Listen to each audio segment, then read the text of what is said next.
Sean Murphy and Dave Stewart return to the White Knight universe as the new Batman emerges in the future Gotham, prompting Bruce Wayne to escape prison and discover who is using his mantle to instill fear in the city.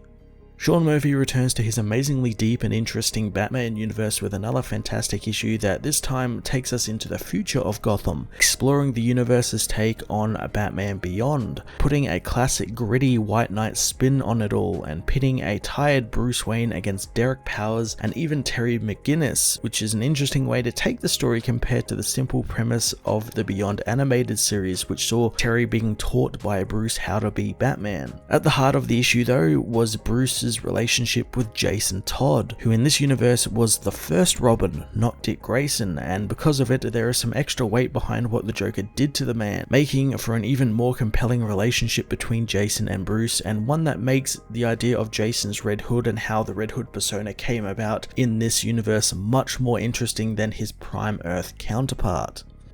Murphy, along with Dave Stewart, also delivers some really amazing and signature artwork for the series, further developing a lot of the core concepts we saw created in the previous series, as well as delivering a dark and gritty future Gotham that is reminiscent of Neo Tokyo in Akira or the futurescape scene in Ghost in the Shell. I can't wait to see what other awesome concepts Murphy has in store for us over the course of this series, and what type of villains he'll be using, and what type of new cars we'll see, since cars are a big part of this series. Batman Beyond the White Knight issue 1 was another brilliant chapter in Sean Murphy's unique and creative Batman universe, taking familiar elements and putting an interesting spin on fan favorite characters, resulting in a compelling and drama-filled beginning to the story. I'm going to give this issue a 9 out of 10. Batman Beyond the White Knight issue 1 finds Terry McGinnis rappelling down into the destroyed Batcave under the ruins of Wayne Manor, asking the contact in his ear if they want any of the myriad of cool tech still lying around. The being says that they made most of what Batman had, so there's very little in the cave they don't know about, except for the special bat suit that Wayne designed all on his own. A suit that is the most powerful Batman suit ever created, but it ended up being too dangerous that he never wore it. Terry soon finds something as some guards discover his ropes, finding it impossible that someone had gotten past their senses. They intend to call Commander Grayson but decide to send the ropes themselves, looking for Terry, who has put on the bat suit, reluctant about putting it on as the cops find him, thinking the trespasser is Batman. One goes to slap some cuffs on the masked vigilante as Terry's contact wonders what makes the suit so special. Suddenly Terry's hand grabs the cop, using its detachable claws to cut up his hand as the suit's flexible armor stops the other cop's bullets. Terry's contact thinks that Wayne was a genius as Terry finds the suit has wings and jet boots, taking off into the sky. His contact tells him to keep his arms extended and the jet boots will propel him forward, as Terry knows that he could have been warned about this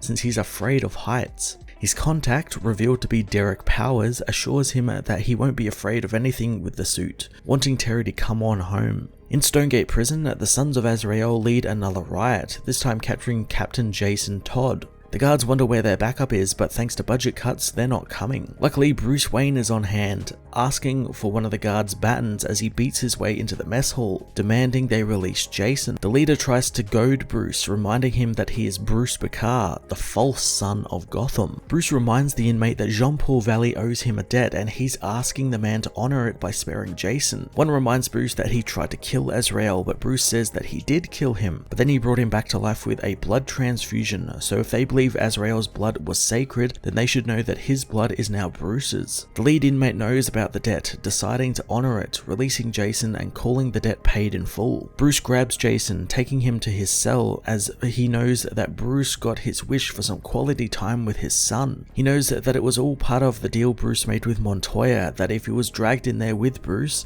the man would do his time quietly. Bruce tells him that he could have just said no, but does know that Jason wants closure as well. Jason thinks he just wants a steady paycheck, as Bruce tells him that he spent years in the cell reflecting and reading and meditating, doing his best to try and figure it out where it all went wrong with Jason, realizing it started with him since he was the first, and his mistake wasn't giving Jason a home, it was training him since he was an angry kid and he showed him how to harness the rage. Bruce knows that he loved Jason like a younger brother, but that was his biggest mistake, since the boy needed a father, just like Dick, Barbara and Tim. He knows that he wasn't capable of being what Jason Jason needed in him, and that's really why he lost him, not the Joker killing him. And Jason was right about him being in Stonegate, giving them a chance to sort things out, but he doesn't blame the boy for never wanting to come see him. Bruce apologizes to the man when suddenly a bat tank smashes through the wall. Dick Grayson and the GTO deploy, halting the Sons of Azrael riot as Bruce sees the GTO are now being backed by Derek Powers. He demands to know why Dick is dressed in a white bat suit, but Duke tells him a lot has changed and Bruce used to have eyes everywhere, so what changed with that? Bruce asks his friend what's happening, so Duke tells him that Bruce giving up his fortune back to Gotham helped for a little while, but then Derek Powers moved against Bruce after the trial and took over Wayne Motors, stopping Bruce from dissolving the company, and the city gave him millions from the Wayne Charity Fund to build a new Bat-Tech fueled GTO. Bruce asks about all of the outreach programs they had made, but Duke knows that half of them never even happened. And while the GTO ended crime in Gotham, it came at a cost, and that's why budget is so tight in prisons, and even the GCPD has been cut back, and Commissioner Gordon and Commander Grayson don't exactly see eye to eye. Dick knows that the new police state was powered by supercharged Batman, and it only gets worse as Duke shows Bruce security footage of 2 guards being assaulted by a Batman at the ruins of Wayne Manor. Bruce knows this isn't a coincidence, and Derek Powers is behind all of this, and he needs to be stopped. Elsewhere, Bryce Quinzel asks his mother about the new Batman, wondering if Uncle Bruce knows. Harley refuses to talk about the boy's uncle anymore, quick to apologize for snapping since it's not been easy without him. He asks why Bruce stopped letting them visit, but Harley knows it's a long story, sending her son to go get cleaned up. She asks where his sister is as Jackie returns home, calling her mother Puddin'. Harley doesn't like being called that as Jackie reveals that she found some of her father's old stuff, like the Batman shirt, citing it even still has blood on it.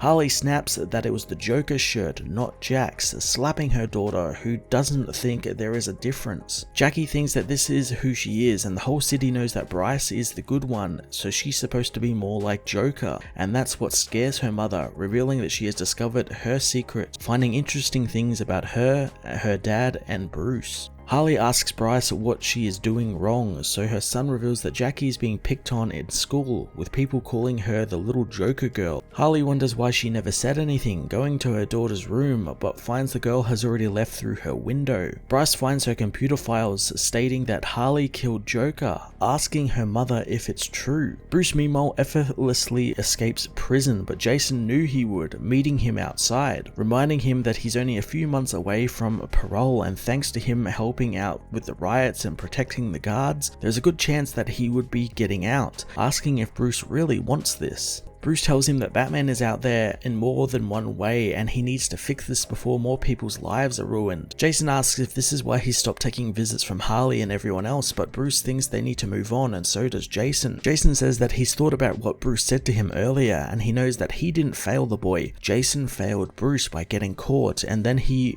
would fail him again by giving him up to Joker. He reveals that he was shocked when Joker let him go, and he knew the villain was smart, and Joker knew leaving him alive would give him all the power. He remembers it took him months to recover while living on the streets, but soon he found enough courage to come and see Bruce, only wanting the man to reassure him that everything will be alright. But when he got to Wayne Manor, he found Bruce training Dick Grayson. Jason had thought that Batman and Robin was his and Bruce's thing and he could never be replaced, so that's when he set out on his own, taking up many different lives over the years to pay the bills before his life brought him back to Bruce. Bruce tells him that he isn't replaceable and he is special, and him leaving left a giant hole in his life. Bruce hugs his son, telling him that it will be alright, as Jason knows he's not mad at Bruce, since without him he would have crossed paths with him sooner or later as a criminal, and Bruce kept him out of prison. But Bruce doesn't think that that's working out very well, being that they're both in prison now. Jason apologizes for not coming to see him sooner, and Bruce thinks that they are more alike than he cares to admit. Jason, who thinks about his exploits as the vigilante known as Red Hood, knows they are more than Bruce will ever know. Jason knows that Bruce doesn't need closure, he needs a new beginning with all of them, and Gotham is a very different city now, and for Bruce it's an unrecognizable futurescape, and he's going to be going after the 2 most powerful people in it, Batman and Derek Powers, and he will need a lot of help.